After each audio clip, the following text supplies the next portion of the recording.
Salamlar. Bugün sınaq 24 məhsul növə nəqli cümlənin məhdula çevrilməsi qaydasına baxdıq. Bu il 3-cü zona buraxılış imtahanlarında 9-cu siniflərə məhdsul növ biraz çaşdırıcı formada düşmüşdü. Və bir müəllim olaraq düşünürəm ki, sualda yanlışlıq var idi. Bunu necə götürəcək artıq bilmirik. İndi isə baxırıq deməli suallara. Ümumiyyətlə, əziz abituriyentlər, məhdsul növ testlərini işləyərkən biz cümləni cümlə üzvünə görə bölməliyik. Burada bizim birinci sözümüz olacaq mübtəda. Çünki nəqli cümlədə ingilis dilində söz sırası belədir. Swapped, yəni mübtəda, xəbər, tamamlıq, yer zərfi, zaman zərfi. Ola bilər ki, bu üzvlərdən hansısa biri olmasın.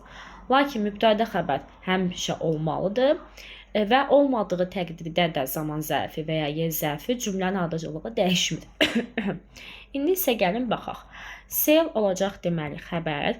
The paintings tamamlıq. At exhibitions, bu isə məkan bildirən sözdür. Yəni yer zərfi kimi götürə bilərik.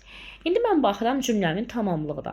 Məhdsul növ testlərini işləyərkən tamamlığın tək və ya cəmdə olmağı çox vacibdir. İsmin sonunda s olduğu üçün burada tamamlıq cəmdədir. The paintings, yəni rəsmlər. Mən tamamlığı əvvələ keçirirəm və bu struktura uyğun gəlməyən D variantını çıxmalıyam. Çünki D variantında mübtəda olduğu kimi birinci sırada yazılıb və məhdsul növdə mübtəda olmamalıdır. Tamamlığa qarşıya keçirəndən sonra mən cümləmin zamanına baxıram. Bu artıq bizdən feilləri əzbər öyrənməyimizi tələb edir. Biz baxırıq ki, cümlədə zaman zərfi yoxdur və feil tulsuz məsəl formasında işlənib indiki sadə zamandadır. İndiki sadə zamanda bizim to be feilimiz olmalıdır. Am, is, are. Burada isə təkdə olan sözlər üçün is, cəmdə olan sözlər üçün are istifadə olunur. İsmin sonunda s onun cəm olduğunu göstərir. İndiki zamanda cəmdə bizim tubimiz olacaq are. Buna görə C variantını, A variantını çıxırıq. Digər tərəfdən feilimiz kökündən dəyişir, qaydasız feildir. Üçüncü formasını yazırıq. Üzrlü sayın, sold və cümlənin arxasında olduğu kimi köçürürük. Yəni rəsmlər sərgilərdə satılır. Kim tərəfindən? Təbii ki də rəssamdır. Biz əgər burada mübtədanı artırmaq istəsək, o zaman belə yazmalıyıq. Deməli, by artists. Yəni mübtədanı keçirmək üçün mütləq by yazmalıyıq. Burada bəzən to verirlər, lakin to yanlışdır. Deməli bizim doğru cavabımız oldu B variantı. E variantının yanlış olma səbəbi isə bin deməli məhdsul növdə indiki sadə zamanda istifadə olunmur. Gəlin indi ikinci testə baxaq. They plant flowers in the garden. Deməli plant sözünün mənaları çoxdur. Burada isə xəbər funksiyasında çıxış edir. Onlar bağçada güllər əkirlər. Deməli olacaq mübtəda, xəbər, tamamlıq və place, yenə yer zərfi kimi düşünə bilərik. İndi isə biz baxdıq ki, tamamlığımız cəmdədir, əvvələ keçirmişik. Artıq birinci sualdan bildik ki, indiki zamanda bin işlənməz. Feil tulsuz məsəl formasında istifadə olunduğu üçün indiki sadə zamandadır. Və buna görə də biz bura yenə am, is, are-dan birini yazmalıyıq. Is təklə, are cəmlə işlənir. Artıq cəmli deyə are yazmalıyıq. Bu zaman biz Z-yi də olduğu kimi saxlaya bilmərik. Völü də çıxırıq və düzgün cavabımız E variantı qaldı. Üçüncü sual ilə davam edirəm. They use English in many countries. Onlar çoxlu ölkələrdə ingilis dilini istifadə edir. Elə burada nəyə sualına cavab verən söz birbaşa artıq tamamlıqdır, yəni objectdir, Englishdir. Deməli cümləmiz indiki sadə zamandadır, təkdədir bu zaman. Bini çıxıram, was-u çıxıram, to be yoxdur çıxıram. Mübtəda eyni cür saxlanıb çıxıram. Cavab olacaq A variantı. İngilis dili çox ölkələrdə istifadə olunur. Dördüncü sual ilə davam edirəm. Feilin sonunda s şəkilçisi olması feilin üçüncü şəxsin təkində, indiki sadə zamanda olmağının göstəricisidir. Bəzən abituriyentlər çaşır. İsmin sonunda s varsa isim cəmdədir. 90% orada istisnalar da var. Amma feilin sonunda s varsa feil həmişə təkdədir və indiki sadə zamandadır. Will bizim keçmiş zamanımızdır. Will gələcək zamanımızdır. Teacher mübtədadır. Adla bin işlənməz və doğru cavab qalacaq D variantı. 5-ci sual ilə davam edirəm. Burada artıq mənim zaman zərfim var. Zaman zərfimdən göründüyü kimi cümləm indiki sadə zamandadır. The company produces new cars every year. Şirkət hər il yeni maşınlar istehsal edir. Cümləmin mübtədası xəbəri, tamamlığı və zaman zərfi. Gördüyünüz kimi burada Y zərfi yoxdur. Bir cümlədə bütün cümlə üzvləri olmalı deyil. Yəni şərt deyil, lakin mübtəda xəbər olmalıdır. Onun başı üzvdür. İkinci dərəcəli üzvlər tamamlıq, təyin, zərflik. Onlardan hər hansı biri olmaya bilər. Amma onsuz da biz məhculda yazmaq istəyiriksə cümləni tamamlıq verməlidir ki bizə. Biz tamamlığı əvvələ keçirək. Tamamlığımız cəmdədir, yeni maşınlar. Və cümləmiz feilin sonunda es olduğu üçün indiki zamandadır. Tamamlıq özü cəmdədir deyə, indiki zamandadır deyə word keçmişdir. Arla bir işlənməz, will gələcəkdir. Şirkət, yəni mübtəda eyni cür belə deyək də cümlədə qala bilməz. Doğru cavab olacaq D variantı. Biz artıq tamamlıq cəmdədir, indiki zamandadır deyə burada cəmdə indiki zamanda ar yazdıq. Feil də keçmiş, yəni qaydalı feili deyə produced formasında oldu. Sonuna ed artırdıq. Baxırıq 6-cı suala. Burada isə deyir ki, the children decorated the cake with candy. Nəyi bəzədilər? Tortu. Yəni tamamlığımız budur da, object. Deməli təkdədir. Baxın, bini dedik ki, keçmiş zamanında olmaz bin. Burada to be-si yoxdur. Children mübtədadır. Eyni cür saxlaya bilmərəm. Artıq ed keçmiş zamanda olduğunu göstərir. Keçmiş zamanda to be was were-dür. Tamamlığım tək olduğu üçün təbii ki də mən burada was yazmalıyam. Cavab A variantı oldu. Burada yenə ed görürəm. Yəni keçmiş zamandadır. Mübtədam var, deməli xəbərim var. Və daha sonra da tamamlığım var. İndi mən baxıram ki, tamamlığım təkdədir. Mübtədanı eyni cür saxlaya bilmərəm. Gələcək zamana ehtiyacım yoxdur. Axı bu keçmiş zamandır. Bin işlənməz, izliyindəki zamandır. Doğru cavab qaldı D variantı. 8-ci sualda the police arrested the thief. Yəni ən bəlkə də rahat variant düşüb. Birbaşa mübtəda, xəbər və tamamlıq. Tamamlığı əvvələ keçirdim. Ed varsa özü keçmişdədir.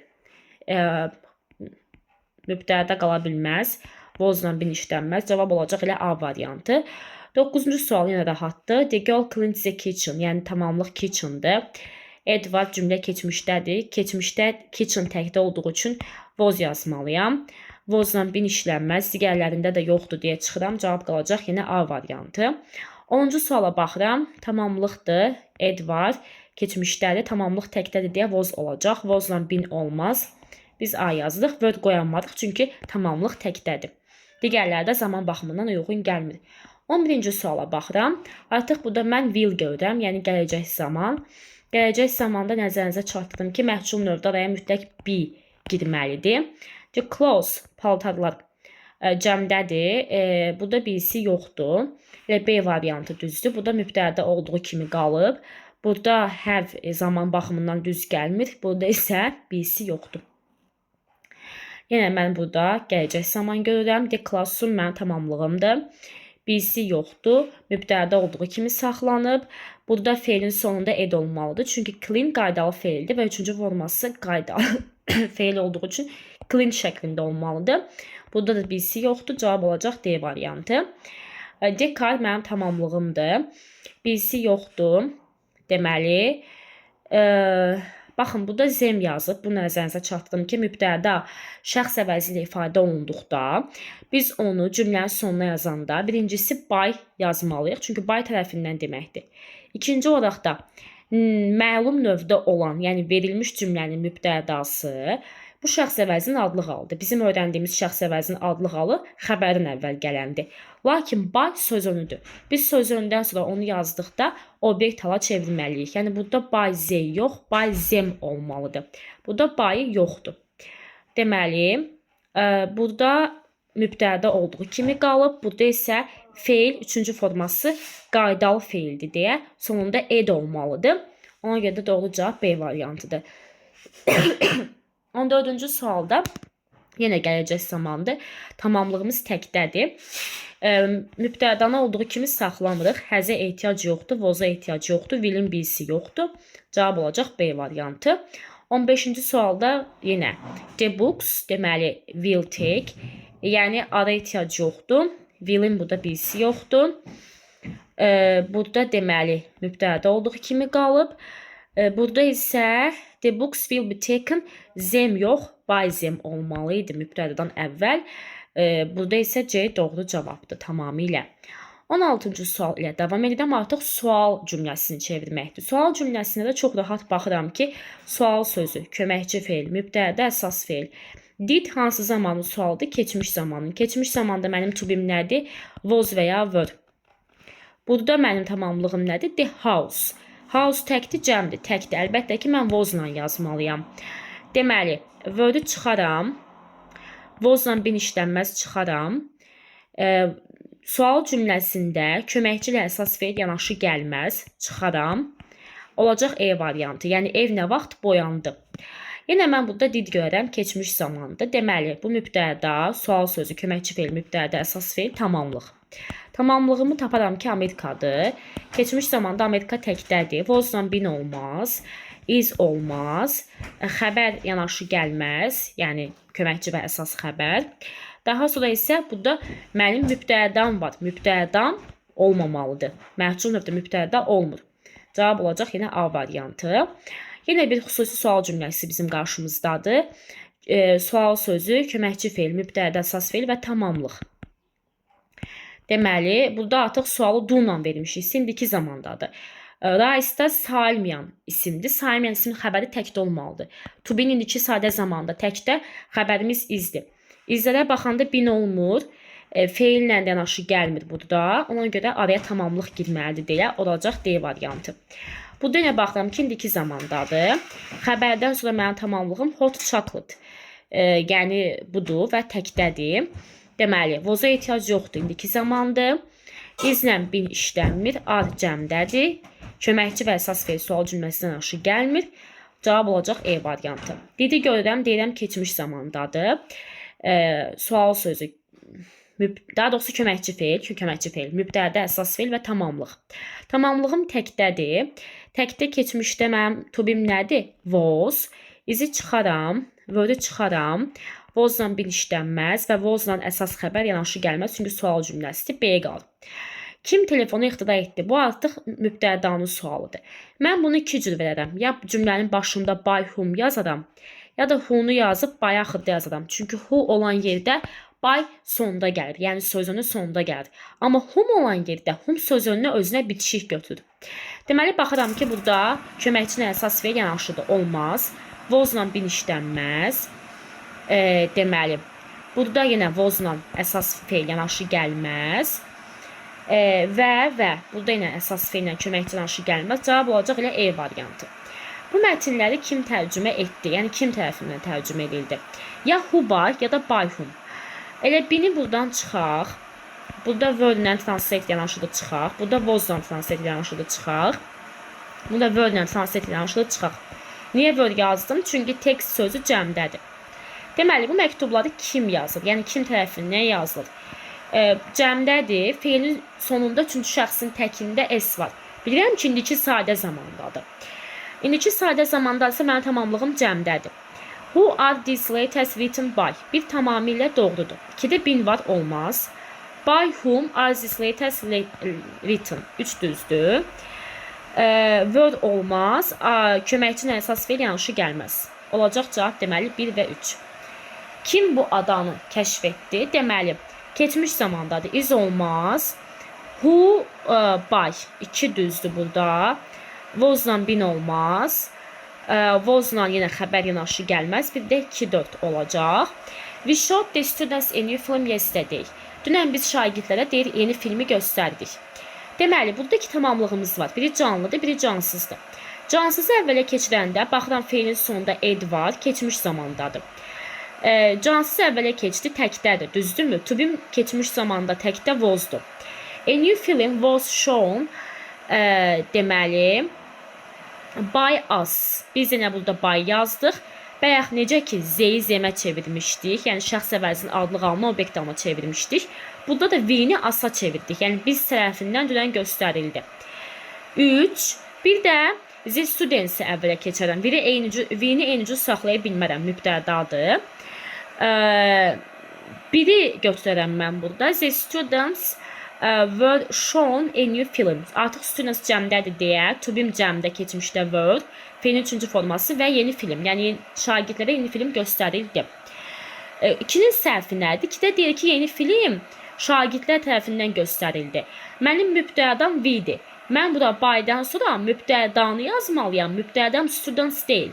Və mübtədanı da şəxs əvəzinin adlı halı olanda obyekt adına çevirib yazmalıyam.